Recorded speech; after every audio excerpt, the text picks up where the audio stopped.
Ronald Read swept floors at JCPenney for 17 years. When he died, he left behind an $8 million fortune. Richard Fiscone was a Harvard-educated executive. He retired in his 40s, borrowed heavily to expand a massive mansion, and was bankrupt after the 2008 crisis. In what profession does someone with zero formal training, no college degree, and no industry connections completely outperform someone with the absolute best education and experience? It is impossible to imagine a janitor performing a better heart transplant than a Harvard surgeon, but in investing, it happens. We are taught to think about money the way we think about physics. We look at the exact historical correlations between interest rates and valuations, put the data into a formula, and assume the formula will tell us exactly what to do. But knowing what to do tells you nothing about what happens in your head when you actually try to do it. Financial success is not a hard science. It is a soft skill, where how you behave is significantly more important than what you know. Our perfectly rational, spreadsheet-based models constantly fail in the real world. And they fail because the human brain actively overrides the math in 3 distinct ways. The personal experiences you have with money make up roughly 0.000000001% of what has actually happened in the world. But they make up about 80% of how you think the world works. 2 equally intelligent people can look at the exact same market data and draw completely opposite conclusions, simply because they were born in different decades. Take the generations born in 1950 and 1970. This chart shows the S&P 500 during the teenage and 20-something years of those 2 groups. Born in 1970, the market increased almost tenfold. But if you were born in 1950, the market went nowhere during that same stage of life. One group learned intuitively that the stock market is a wealth-generating machine. The other learned that stocks are a stagnant trap. The same disconnect happens with inflation. We can compare the generation born in 1960 with a generation born in 1990. This graph shows the impact of inflation on prices during their teens and 20s. The 1960 group experienced a crippling 3-fold increase in prices. The 1990 group experienced an era of price stability so flat it rarely even crossed their minds. This logic scales up to choices that look like financial sabotage, like playing the lottery.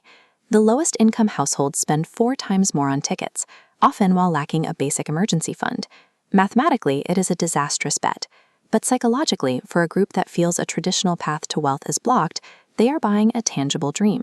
Every financial decision a person makes checks the boxes they need to check in that specific moment.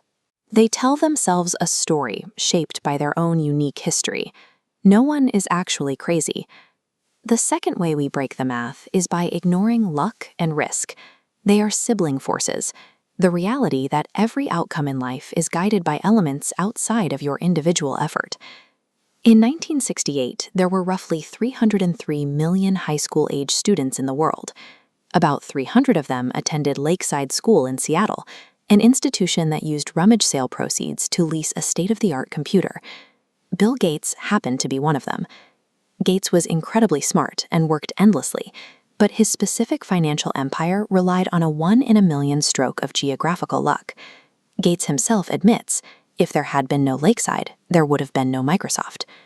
But we also have to look at his best friend, Kent Evans. Evans was equally brilliant, shared Gates's ambition, and was plotting their future CEO roles together. But Evans experienced a 1-in-a-million dose of risk. He died in a mountaineering accident before he even graduated high school.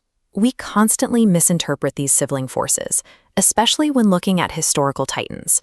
We love to celebrate the rebellious, rule-breaking entrepreneur. Cornelius Vanderbilt famously expanded his railroad empire by executing transactions that completely ignored the law.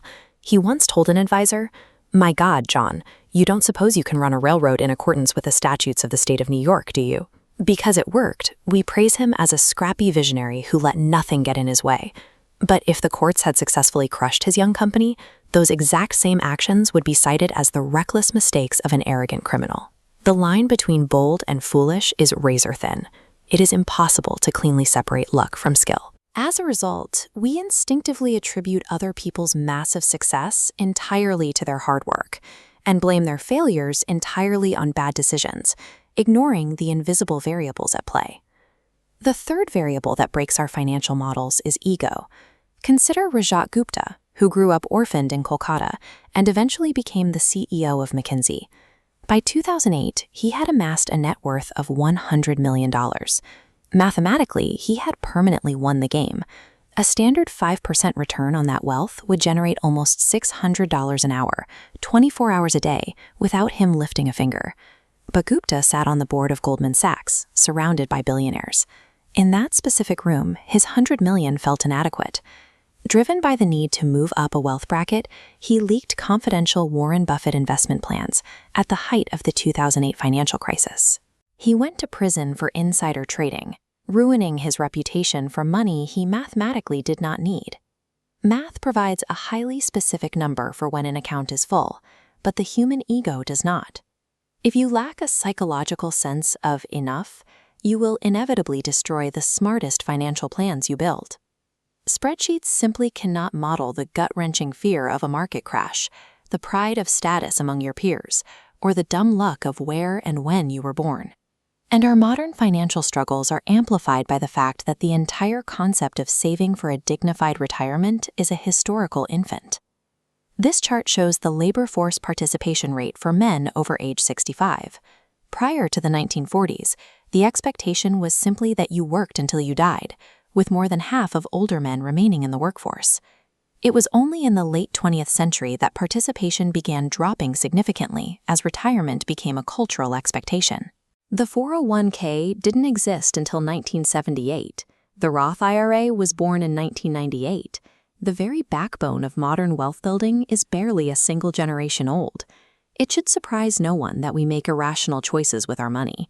In evolutionary terms, we are all absolute beginners, just winging it in a highly complex and unforgiving system. The solution starts with being careful about who we choose to admire. Stop trying to emulate extreme outliers and billionaires. Their massive success makes them terrible teachers because their outcomes are heavily shielded by unpredictable luck. And equally, you must learn to forgive your own financial failures, recognizing the inescapable gravity of risk. Sometimes a bad outcome is just the unforgiving reality of a probability playing out. The ultimate financial skill isn't building a tighter spreadsheet or a better mathematical model. It is managing your emotional history, leaving plenty of room for error, and finally mastering the psychology of enough.